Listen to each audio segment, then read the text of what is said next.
da mucho gusto recibir en Visión Informativa Primera Emisión al doctor Adolfo Solís, abogado fiscalista. Doctor, bienvenido, muy buenos días. ¿Cómo estamos, David? Muy buenos días. Pues hay muchas cosas que platicar, doctor. En primera instancia, pues esta cifra que ya anticipabas respecto a los amparos en contra de la contabilidad electrónica. En algún momento lo platicamos, pero pues ya son muchos miles los que se han acumulado. Claro, déjame, te comento y te recuerdo que a partir del 2014, el 1 de enero del 2014, se modificó el artículo 28, fracción cuarta del Código Fiscal. En ese artículo se dice que hay una obligación de ingresar la contabilidad. Después, mediante reglas y el reglamento, se establece el concepto de contabilidad electrónica. Después, empezamos a tener que, mediante reglas, estamos obligados a mandar la balanza de comprobación, el catálogo de cuentas, y en el futuro vamos a mandar hasta las pólizas. ¿Qué quiere decir esto? Que los secretos de la empresa se empiezan a mandar, se empiezan a abrir. Me desnudo ante el fisco. Inicialmente, cuando se empezó con toda la mecánica de los amparos, fueron muy pocos, alrededor de 1.500 amparos los que se reciben en el país, que estaban inconformes con esta medida. Pero hubo una jurisprudencia que saca la Suprema Corte, en donde en dicha jurisprudencia dice que si hay una vejación, que si hay una vulneración, que si hay una alteración de la intimidad del sujeto. Y eso que provoca es un motivo positivo para todos los contribuyentes que se sienten heridos por esta medida de promover amparos. Y alrededor de 15,000 amparos se han tramitado. Y de hecho, déjame decirte que la fase donde más amparos se ha recibido es en este mes. ¿Por qué? Porque en este mes se presenta la declaración regularmente de impuestos, pero en particular se presentan las informativas y se tienen que hacer ya los envíos. Había para el pasado 30 del mes pasado, había la obligación de mandar el catálogo de cuentas y la balanza de comprobación. Entonces muchos contribuyentes lo mandaron. Entonces la ley te establece, la ley de amparo, que a partir de que tú lo mandes tienes 15 días para presentar el amparo. Si no lo presentaste, ya para siempre tienes que estar enviando tu contabilidad, tu información confidencial, lo que te desnuda, lo que tienes en bancos, lo que tienes realmente de activos, lo que tienes en lo más íntimo de tu empresa. Entonces, el plazo feneció el pasado 30 de abril. Lo que tenemos que pensar todos es que si alguien todavía está dentro del plazo legal, todavía tiene la posibilidad de hacerlo.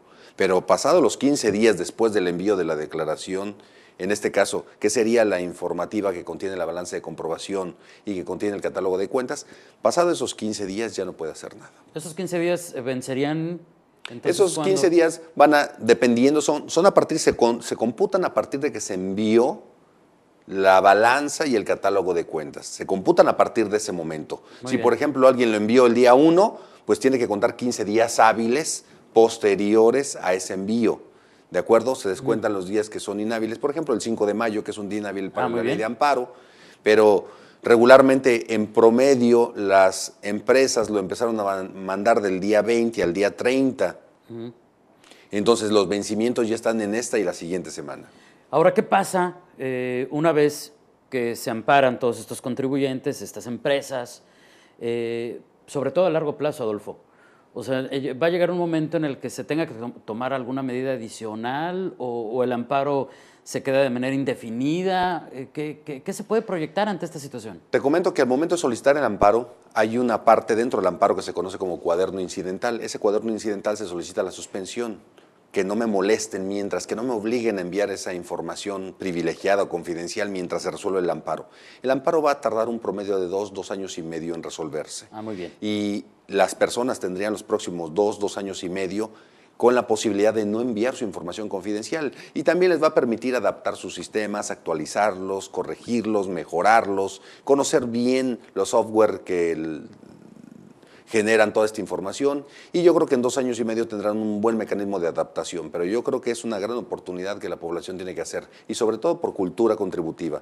No tenemos cultura, y la forma de hacer cultura, la forma de hacer buenas leyes, la forma de hacer correcciones al legislativo es obviamente ejerciendo nuestros derechos mediante el amparo. Ahora, por un lado está el asunto de los derechos, por ejemplo, el respeto a la privacidad, a cierta información que yo considero como empresa o como persona que es de ese carácter, que es de carácter confidencial.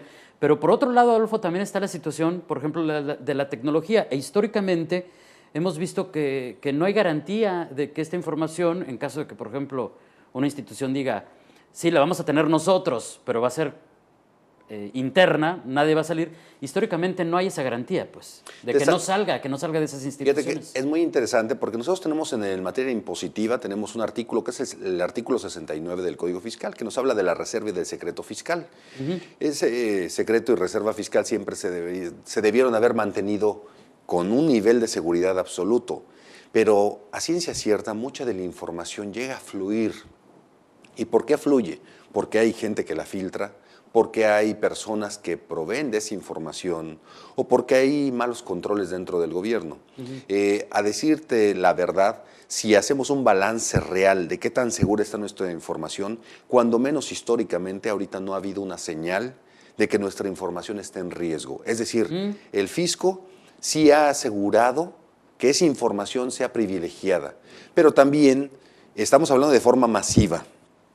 Pero de forma individual sí ha habido casos excepcionales donde se ha detectado que se filtra información de contribuyentes, de causantes, de políticos, y eso que genera, pues naturalmente, una distorsión de la información, porque se usa a veces el poder para poder filtrar esa información, cuando debería de ser de reserva para todos, sin importar que se trate de un político, que se trate de un funcionario de alto nivel.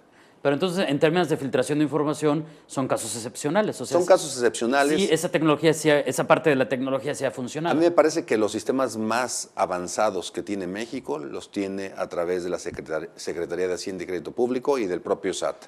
Me parece que ahí es donde se concentra la mayor protección de la información. Eso está por demás interesante. Otra de las situaciones que constantemente analizamos y que a lo mejor tú nos puedes ayudar a entenderlo mejor, tiene que ver con tantos cambios como ¿no? que ha habido.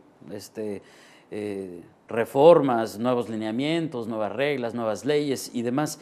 Y la pregunta eterna ha sido, o el par de preguntas eternas, doctor, ha sido siempre, uno, ¿con estos cambios realmente va a aumentar la base de contribuyentes? Y dos, ¿realmente se han recaudado más impuestos después de tantos cambios? Lo que te voy a decir es que en 10 años nuestro presupuesto se ha incrementado 3 veces. Para el año 2005 nuestro presupuesto era de 1.4 billones de pesos. Hoy tenemos 4.69 billones de pesos. ¿Qué significa eso? Que sí hemos obtenido más dinero de los contribuyentes. Ahora, hoy tenemos en los informes trimestrales que emite el SAT una base de contribuyentes dividido en 3 fases. Personas morales, que son empresas, 1.7 millones. Personas físicas, que son de todo tipo y naturaleza, tenemos 15.3 millones. Y los demás, hasta llegar hasta 44.6 millones, son asalariados, es decir, el grueso.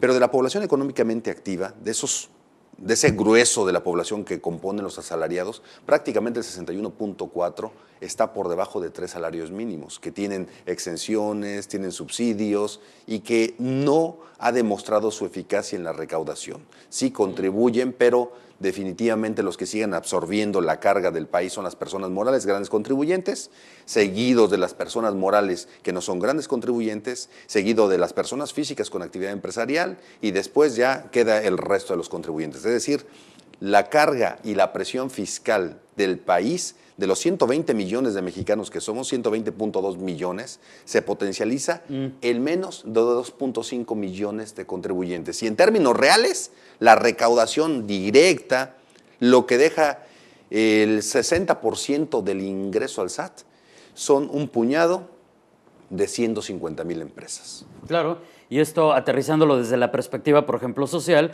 pues tendría sentido cuando hablamos de 60 millones de pobres en el país y una distribución de la riqueza muy dispar, ¿no? Por supuesto, y desafortunadamente tenemos una población económicamente activa que en este año bajó. Tenemos hoy 59.3% de población económicamente activa y el año pasado teníamos 60.2% de población económicamente activa. ¿Qué significa? Que nuestra población económicamente activa está mermándose y también la parte de la informalidad de ese gran grupo, más del 59% tenemos que se está yendo a la informalidad. Y ese es un tema que tenemos que abatir, porque si no el día de mañana vamos a tener trastornos. No, sin duda son focos rojos, Claro. no naranjas, están pero bien rojos esos puntos que nos comentas, Adolfo. Se nos acabó el tiempo, pero no te dejo ir sin preguntarte, doctor, ¿cómo va el tema, si nos puedes actualizar, del amparo colectivo en contra de la homologación del IVA? ¿En qué va? Muy bien, ya estamos ya para sentencia. Estamos, y déjame decirte que la sentencia se va a dictar por el juez tercero de distrito aquí en Tijuana. ¿Para qué fecha? Y ya la sentencia debe de salir cuando mucho a finales de este mes o a principios del siguiente, porque ya los plazos se están venciendo. A mí me parece que tenemos todos los argumentos y la solidez para que salga una resolución favorable. No creemos que haya, en términos procesales, algo que esté contra nosotros.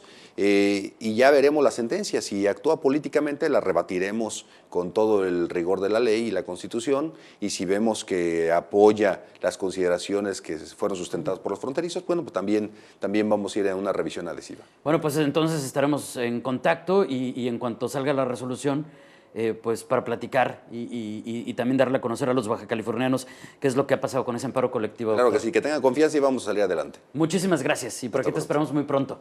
Gracias. Es el doctor Adolfo Solís, abogado fiscalista.